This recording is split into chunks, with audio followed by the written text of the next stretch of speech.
Tennessee versus Georgia. Atlanta on the line. A spot in Atlanta on the line. If Tennessee wins this game, they're in the driver's seat for an SEC championship berth. If Georgia wins this game, chaos is looming in the SEC. The old world of order would be absolutely combusted. Let's just say that. Chaos would be coming. Control would be lost because, oh my gosh, the amount of potential tiebreakers that could exist if Georgia wins this game, it would, and the loss of divisions, it would make it really dicey.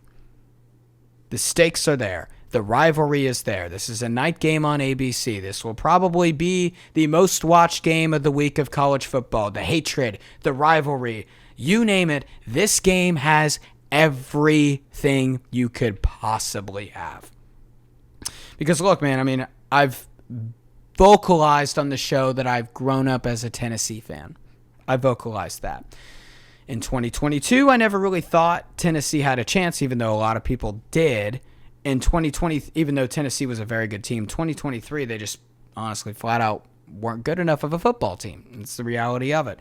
Because those types of teams, like the 2022 Tennessee that I mentioned, whether that's also TCU in the national championship, 2024 Clemson this year, 2022 Oregon, 2023 Ole Miss, these uber offensive-minded teams that can put points on the board, but do they have the guys up front to compete with Georgia?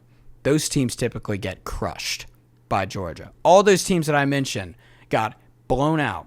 But those teams, other teams on the flip side, the Kentuckys, the Floridas, Auburn in years past, Alabama, constantly, those types of really big physical teams that may not have the quarterback play. It's a little questionable, some of those that I mentioned, but have the guys on the defensive interior to compete with them. Those are the teams that give Georgia trouble. This Tennessee team checks that box 100%.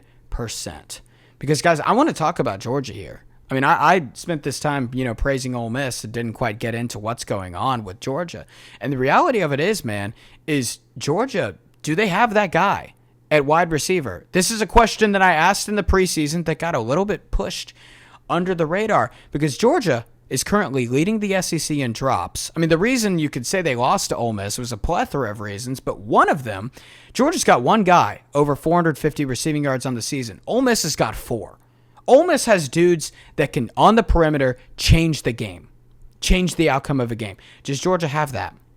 That's the reality of it. Because, guys, the recipe for beating Georgia, all of a sudden, there wasn't really there's not a recipe to beat a strategically designed robot that seems infallible. And that's what Georgia was in 2022 and 2023 and 24. No. In 2022 and 2023. But here's this.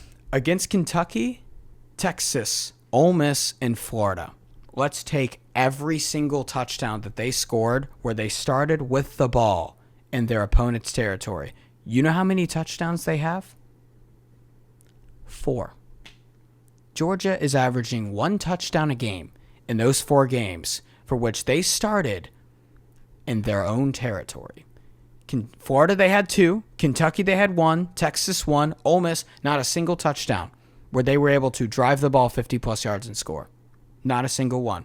Tennessee is the only FBS team who has yet to give up 20 points for any game on the season. Like, Tennessee, for the first time in the Heupel era, is good enough in this game to play through their defense and win this game. 100%. Because if Tennessee, like Florida, like some of these teams that I listed didn't do, like Florida and Kentucky and Texas, if Tennessee can take care of the football, the recipe is there. Now, I understand. Now, if you're Heupel, I'm going to say this. Super aggressive coach, play calling wise. If you have a 4th and 1 in your own territory at the 50, you might consider punting it. You might see more punts there. Because I'm going to tell you this, y'all. Florida, 2 turnovers against Georgia. Lost by 2 possessions. Kentucky, 1 turnover. Lost by 1 possession. Texas, 4 turnovers. Lost by 2 possessions. Down 4 possessions at half. Let's look at the flip side. Alabama, just 1 turnover, won by 1 possession. Ole Miss, 1 turnover, won by 3 possessions. The formula, take care of the football. And you will at least give Georgia a game like Kentucky did, or come out on the other side like Alabama and Ole Miss did. And the reality of it is if Tennessee has a good enough of a defense, a great defense, by the way, that if Nico can take care of the football, this game could be a 50-50 shot. It really could. The flip side of it, that's a lot to ask for a freshman coming off an injury that has 4 picks, 6 fumbles on the season, and is playing in a hostile road environment in a bitter rivalry game in primetime. And I will acknowledge Nico has been better these last 3 weeks. I have it right here. Last 3 weeks, 50 of 78, 660 yards, 8.5 yards per pass attempt, 4 touchdowns. Here's the kicker. 1 interception/fumble these last 3 weeks. Those 3 weeks, first 3 weeks in conference play were rough. 6.8 yards per pass attempt, 1 touchdown, 6 interceptions and fumbles combined. So he's been doing a better job taking care of the football. And I will say this, Georgia can probably turn the ball over and still potentially win this game. They could lose the turnover margin and win. Tennessee cannot. If Tennessee loses the turnover margin, they will lose this game. And a big question as well that we've got to ask, is Dylan Sampson healthy? That's a big, massive question. He's averaging 22 carries per game. He's got 20 rushing touchdowns on the season. That's a frick ton, by the way. He is getting a massive workload. Another question, can Carson Beck take care of the football? Against a defense like this, you could make the argument this is the best defense they've played all season. You really could. And yeah, they've played Texas and Ole Miss, I know that, but this Tennessee defense is no freaking joke. I mentioned that they haven't given up 20 points in a single game this year. They're the only team in the FBS to do that. And Carson Beck has got 12 picks this season. That leads the FBS. And this is one of those games to where whoever wins the turnover battle will probably win this game. It's the reality of it. And, you're asking me who I'm picking. The model is swinging Georgia.